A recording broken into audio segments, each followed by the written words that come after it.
Every American was safer under President Trump. In fact, the entire world was safer when I sat behind that beautiful Resolute Desk in the Oval Office. But, I got along with him. It's good to get along with these countries. I got along with China. That wouldn't have happened. What's happening right now, they're planning an attack on Taiwan. There's no question about that. That wouldn't have happened. It wasn't going to happen. They knew that you weren't allowed to do that. Putin would have never gone into Ukraine. Israel would have never been attacked. It's a sad, sad situation. Under my leadership, we were getting out of Afghanistan, but we were going to get out with dignity, pride, and with strength. When I left office, we had not lost a single service member in the combat in Afghanistan in more than 18 months. And then we had that horrible day where we lost so many, and so many were so badly hurt. Arms, legs gone, face just obliterated. We lost so many great people that day. Nobody talks about the people that were so badly injured. They never mention them. I always mention them. All over the world, our adversaries knew that America was not to be trifled with when I was your commander-in-chief. But we defeated ISIS. We killed the world's top terrorists. We secured our borders. We achieved energy independence. We stood up to China. We protected Israel. We made peace in the Middle East with the Abraham Accords, and more. We did things like nobody ever heard of, and we brought our troops mostly back home. We didn't start any wars for 79 years it was before.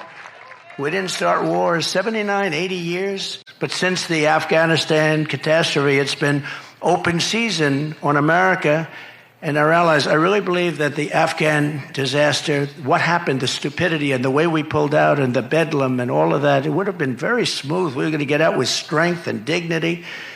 But when Putin saw that, he said, wow, those people don't know what they're doing. They're overrated. And he went in, and the same thing happened with Iran. Iran was not going to play with us.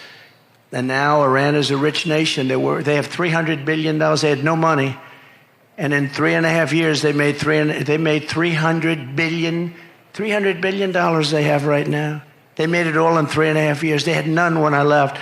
And we would have made a fair deal with them. They can't have a nuclear weapon. Very simple. You can't have a nuclear weapon. Other than that, we want you to have great lives.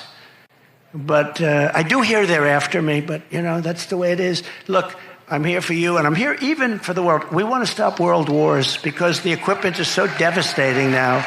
A world war is obliteration. We can't have a world war. Every dictator, tyrant, and terrorist on the planet knows that they can get away with murder under Kamala and Crooked Joe.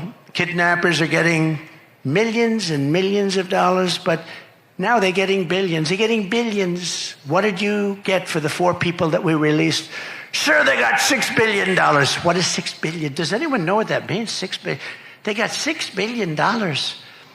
People get kidnapped and, they ask for how about $1,000? How about $500? They got $6 billion from these idiots. And you know what happens? When that happens, a lot of people are going to get kidnapped because they say, we're dealing with stupid people.